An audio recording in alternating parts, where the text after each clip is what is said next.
Your new travel companion promises to take your group of friends to the unexplored depths of the Amazon, but everything goes awry, the group splits up, and you are left alone, face to face with the hostile jungle. Can a person, torn from their comfortable world, withstand the wild nature that turns every day into hell, filled with hunger, predators, and madness? After serving in the army for 3 years, young Israeli Yossi Ghinsberg decides to leave his studying and set off to travel the world. The standard path, education, family, children, and work, was not for him. He wanted to explore the unknown and live an adventurous life. That is how he ended up in Bolivia, South America. There he met a nice man named Marcus. He was a Swiss teacher who had also gone traveling. Yossi became friends with him. They were joined by Kevin, an American photographer and close friend of Marcus. Yossi also met Amy, and they tasted a drink made from the San Pedro cactus and experienced unusual hallucinations. He shared something personal with her. His father did not understand his son's passion for travel and considered this lifestyle a waste of time. In La Paz, Yossi took his friends to a hotel for Israelis.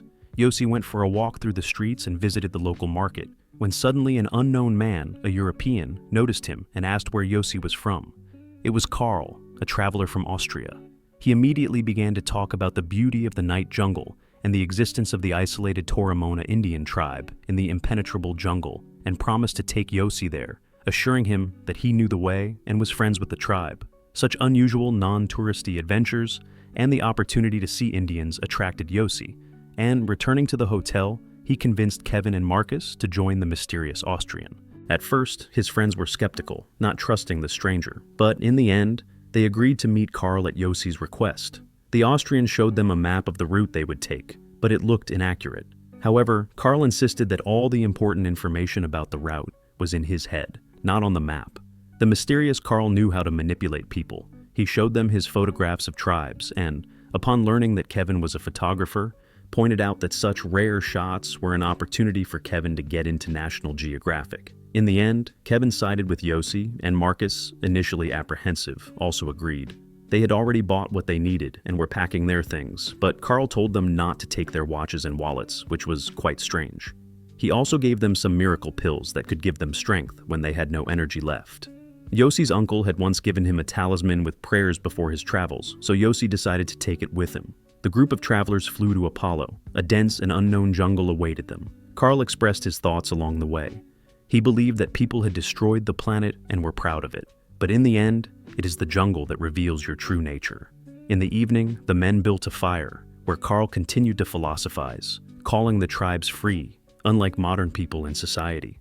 In the middle of the night, when everyone was asleep, Marcus suddenly got scared and started screaming. He felt something attack him, something like a bat. Karl laughed at his inability to adapt to the wild nature and said it was just a large moth sitting nearby. In the morning, the men joked with Marcus, but Karl warned that they had to move faster because it would rain soon. Although the day before, Karl himself had insisted that the rainy season would begin in 2 weeks, not now. But Karl calls this downpour just a light shower. After the rain, they dried their clothes over a fire and almost burned them. The next day, the 3 men were tired and moved even slower due to their lack of adaptation to such conditions. Karl was walking quickly ahead when suddenly the men lost sight of him. Everyone tensed up a little, but Marcus began to panic and call out to Karl, wanting to stop and wait for him to return. He just didn't want to get lost.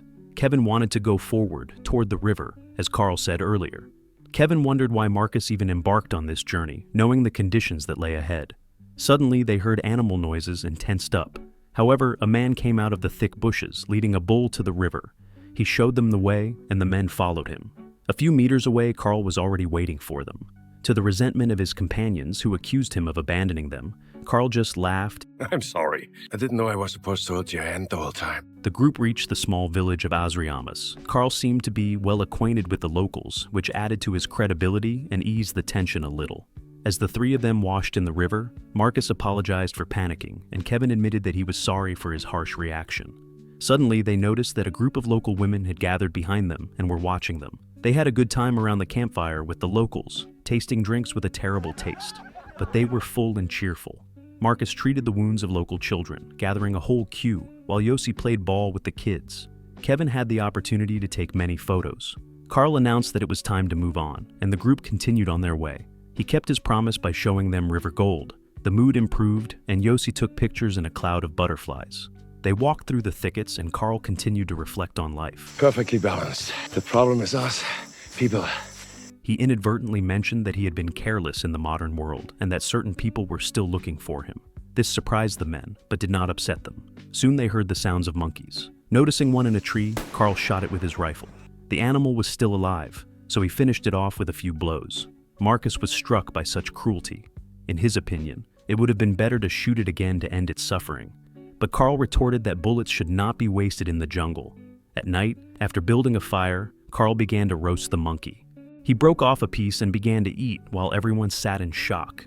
Kevin was the first to join in, admitting that it was delicious. Yossi also tried it, but Marcus felt nauseous and refused. Then Karl said he would cook him some rice. He also added that jaguars hunt monkeys, and to them, humans are just big monkeys, so they had to be careful and keep the fire going all night. In the morning, Marcus felt sluggish and could barely walk. His feet hurt, bled, and the skin was peeling off due to infection and moisture. His friends carried some of his belongings, but the group still moved slowly. Kevin and Yossi began to worry that, at this pace, they would not make it back before the rainy season. They criticized Marcus for his behavior and Karl for pampering him like a child. Karl and Kevin went to sleep, while Marcus stayed by the fire, apologizing to Yossi. He couldn't have predicted that his legs would give out like that. Soon, Yossi also went to the tent. Marcus was upset about the change in his friend's attitude. His psychological state was deteriorating along with his physical condition. In the morning, the group began to discuss their next steps. Karl suggested waiting until Marcus could walk again and returning to the settlement of Azriamas to recover, but Kevin and Yossi were against it. Kevin suggested building a raft and, according to the map, going down the river. Karl warned that the river was very difficult and often turbulent, and that there were many sharp rocks there. Everyone agreed with the idea except Karl, 3 against 1, and they began to build a raft and carved oars from wood. While Yossi was cutting wood, he was bitten by a fire ant. The idea of the raft brought the friends together, and soon the work was almost complete. They went out on the water and rowed along the river. At first, the water was calm, but that didn't last long. They entered a turbulent area. Karl tried to steer the raft, but failed, causing Kevin to start arguing with him. They barely avoided colliding with rocks and finally landed on the nearest shore. Karl announced that he was going hunting and that Captain America Kevin should continue steering. He simply walked away with his rifle while the men argued. When everyone calmed down and set up camp, Kevin brought up the subject of Karl. It seemed to him that Karl had been terrified on the raft and didn't understand where he was or what he was doing. Kevin suggested that Karl simply couldn't swim. Yossi went to look for Karl on his own. Suddenly, a shot rang out in the dark thicket. It was Karl, who fired right past Yossi. He justified himself by saying that he had seen a jaguar in the distance and scared it away. The 3 friends wanted to get on the raft and move on, but Karl refused. He did not want to continue along the river and decided to walk, 1 against 3. Kevin and Yossi sat down to discuss it. Kevin was confident that they would be able to float down the river, but they doubted that Marcus would want to separate from Karl. Yossi talked to Marcus alone. It turned out that his legs had gotten better, and he could walk, albeit slowly. Marcus volunteered to continue with Karl. He and Yossi shook hands, realizing that their paths would diverge here. The 4 of them discussed everything. Yossi and Kevin took machetes, and Karl took a rifle. Karl also gave them more food. They said goodbye, agreeing to meet near Apollo. Yossi promised Marcus that everything would be fine in La Paz, just like before. Kevin and Yossi went out on the water again, just the 2 of them. For a while, they sailed smoothly. Suddenly, it became so quiet that they were just drifting with the current. But suddenly, while Yossi was resting, the turbulent water carried them straight onto sharp rocks. And it seemed that this was exactly why Karl was afraid of water. They desperately paddled to the side, but the raft hit a rock in the middle of the river and got stuck. They barely held on as the current pushed them forward. Kevin decided to swim to the side rocks on his own and throw Yossi a piece of wood from there, but he didn't make it in time. Yossi slipped and fell into the turbulent water. Yossi barely managed to catch his breath above the water, injuring himself on the rocks along the way. He managed to grab hold of a ledge and from there reach the shore. This was the very area of the canyon that Karl had warned about. Yossi climbed up the rocky ledge. His feet slipped and he almost rolled down the earthen slope, but he managed to hold on. Once on dry land, he started calling for Kevin. Kevin! But to no avail. The weather worsened and a thunderstorm began. He slept for a while when suddenly he heard a sound like metal plates. It was his backpack being carried away by the current. Yossi immediately jumped into the water to retrieve it. It was his only chance of survival. He took out the amulet his uncle had given him. The backpack also contained pills that Karl had given him, saying that they gave him Superman powers when he had none of his own. Yossi took them. He did not give up hope and continued to call out to Kevin. Yossi found himself at the end of the canyon. He understood that if Kevin had also fallen into the water, the current would have already brought him here. Yossi had a map. He redrew the route in his notebook and left a note for Kevin among the rocks, wrapped in a piece of clothing. Yossi wandered through the jungle and came across a tree with fruit. He climbed up to get it, but suddenly saw a snake. It scared him so much that he fell to the ground. However, this did not stop Yossi. He climbed up again and knocked the snake down himself, then smashed its head with a rock. There was no choice. Either you conquer the jungle, or it conquers you. Yossi made himself a bed out of palm leaves and tried to fall asleep. He dreamed that he had ordered a bunch of fast food, and there was a bull standing in the middle of the restaurant. He was awakened by a wild roar. It was some kind of animal, but nothing else happened that night. In the morning, Yossi noticed a bump on his forehead. It was moving. Earlier, a tropical mosquito had bitten him, right on his forehead. But the only way out was to keep going. The main thing was not to stand still. The next night, he thought he heard someone calling his name. The hallucinations began. He saw Marcus. Suddenly, he heard footsteps and saw a jaguar. He grabbed a lighter and insect spray, creating an improvised flamethrower, but the jaguar, as it turned out, was also just a hallucination.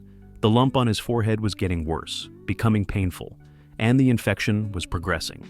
Yossi took a pair of tweezers and pierced the skin with them. It turned out to be Dermatobia hominis, a species of botfly that parasitizes mammals, including humans, common in the tropical regions of Central and South America.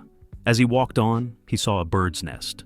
Apologizing to the chicks, he took the eggs and ate them. He kept calling out, hoping to find a settlement, but there was only devastation from the storm around him. Yossi's feet, like Marcus's before, were covered with wounds due to infection and constant moisture. He apologized aloud to his friend for not understanding his pain at that moment. Suddenly, he noticed fresh human footprints, but when he found himself back at the same nest, he realized that he had simply been walking in circles and that the footprints belonged to him. He emotionally broke down, banging his backpack on the ground and remembering how his father had criticized him for wanting to travel. On the 14th day, the thunderstorm began again. It was the beginning of the heavy rain season. Yossi's task, as Karl had said, was to stick to the river. He put on his raincoat and reached the water. Taking out his uncle's talisman, he lay down to sleep. He dreamed of a casino, a company of beautiful ladies, and lots of food. When he woke up, he continued along the river. When the weather normalized, 2 locals went to the river and saw Kevin there. They rescued him and took him to Rurenabaku, a modern settlement. Kevin begged a local police officer to start searching for Yossi.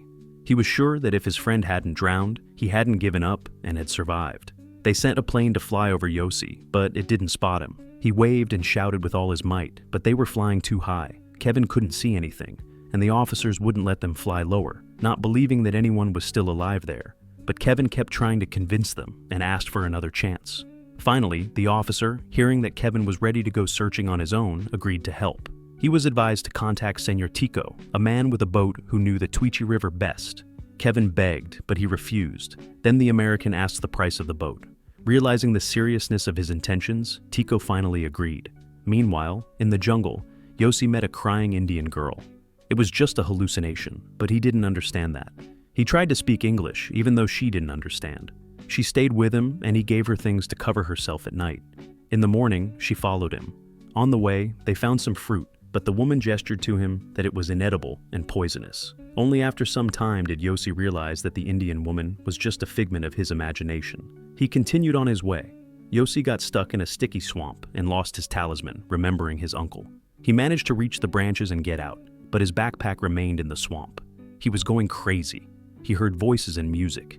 He took off his dirty, wet clothes and began shaking the tree, whose trunk was covered with fire ants. They bit him all over his body. He didn't give up, ran to the water, and despite the pain, he made it. He was back at the river.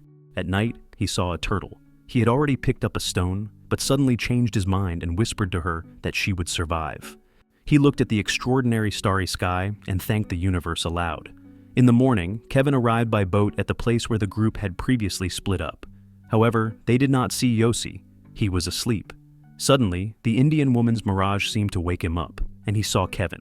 He got to his feet just as the boat was about to leave, but at the last moment, Kevin noticed him. He was alive. They hugged. Kevin kept his word not to abandon his friend and to save him. On the 21st day of survival, Yossi was finally rescued. They put Yossi in the boat and sailed back to civilization. The locals were amazed by his rescue and rejoiced for the man, and a little girl brought him a flower. Later, it became known that the strange Austrian Karl was wanted by the authorities. He had been a guide for tourists many times, but it is unknown why he chose Yossi and his friends that time. When Kevin and Yossi returned to the hotel in La Paz, Marcus and Karl were not there. They were searched for many weeks, but no trace of them was ever found. No one ever saw them again. Thank you for watching. Don't forget to like and subscribe to the channel so you don't miss any interesting movie stories.